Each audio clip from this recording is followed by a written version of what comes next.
You can't pour from an empty cup. And unfortunately, many of us were raised to fix, to heal, to carry, and literally try to save everyone. But the thing is, you can't save the world if you are drowning in it.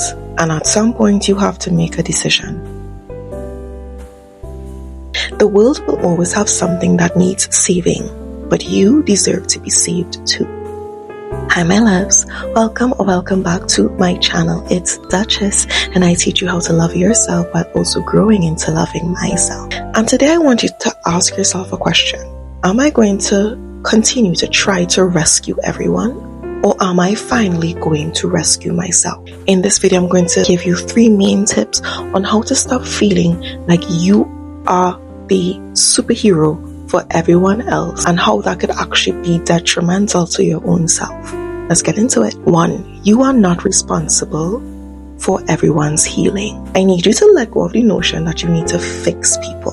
And if you're an older sibling like me, I'm actually the eldest, you definitely need to unlearn this. Because girl, that man does not need more time. You do not have to be the therapist or the mother of your friend group. And just because that one person is your family member does not mean that you need to allow manipulation and their victim mindset to ruin your entire day. Healing is a choice, yes. But we need to come to terms with the fact that it's easy to choose, but not everyone decides to choose it. You keep trying to save people who do not want to save themselves. You don't end up becoming their hero. If you ever found yourself in a situation where you have a friend and your friend's partner is being unfaithful to her, and you think by busting in through the doors and saying, girl, your boyfriend is cheating on you, that she's supposed to immediately say, oh my gosh, I'm so grateful that you told me that. Yeah, that would be the normal reaction. And some people think, you know what? I am so glad that you as my friend told me this. But there is a flip side of the coin where some people resent you for bringing this information to them. Some people resent you for putting that mirror in front of them and forcing them to look at themselves and forcing them to face the reality of whatever is going on. You might be thinking, I'm here saving you. I want what's best for you. And this situation is clearly not the best thing for you. But something in their mind is not going to see the situation as the problem and the situation as the enemy.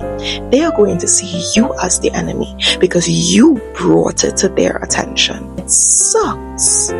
It absolutely sucks. But it's the truth. And when you constantly find yourself in a position where you think you want to be everyone's hero, mom, you just end up exhausted. You're exhausted because you have come to a place where you are currently justifying everyone else's reasoning for hurting you. Everyone else's reasoning for putting themselves in terrible, terrible situations and then having you be the person to come and save them at the end of the day. Whoever said love needed constant sacrifice? Like, are we in hell? Is this hell? Hear me and hear me well. Love should not require you to lose yourself. 2. Overgiving is not kindness, it's just self-neglect.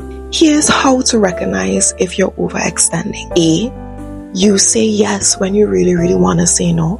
B. You show up even when you're drained, even when you're tired, even when you have other responsibilities the following day and you know you need a full night of rest, even when you have plans and goals that you're trying to get to, but you just want to be there because this person all of a sudden is treating every situation like an emergency, and because it constitutes as an emergency for them, it automatically constitutes as an emergency for you. C. You're constantly giving advice, energy, and money. Then when you go home, you feel drained, you feel empty, you feel tired. If after hanging out with a particular group or a particular person, you constantly feel empty, then I need you to reevaluate that entire relationship. I need you to reevaluate the time that you will consider investing into this particular group or person. And yes, I said investing because it is all an investment.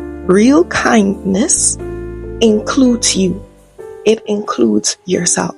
And if you're constantly last on your own priority list, then when you actually decide to give to others, you are not giving from a place of abundance. You're giving from a place of depletion.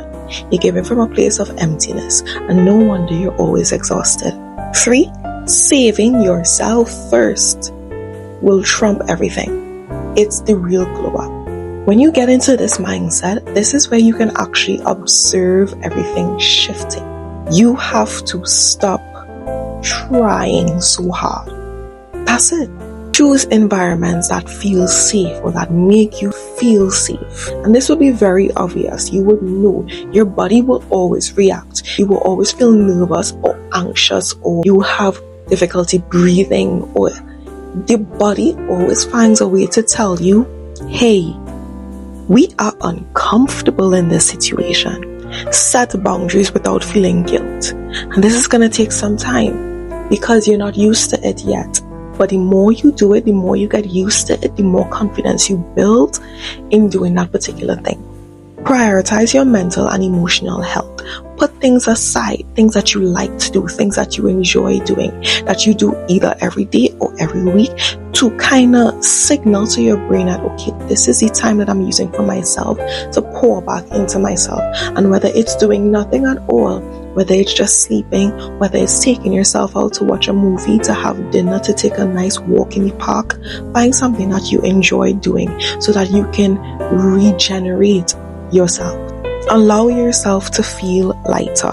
Get back into things you enjoyed as a child.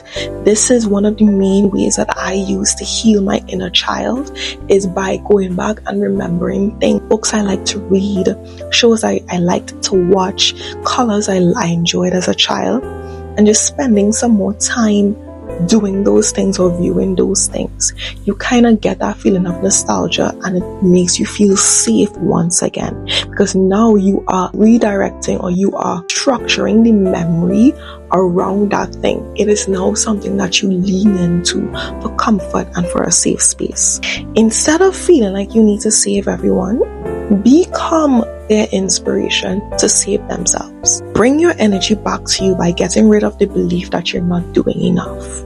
In fact, I think you might be doing a little bit too much. You were never meant to carry the world on your shoulder. You were meant to build a life that is beautiful, that is sacred, that is peaceful for you. And you are allowed to do that however it looks for you. Let people figure things out on their own. Let them grow at their own pace, not at the pace that you would like for them to grow at.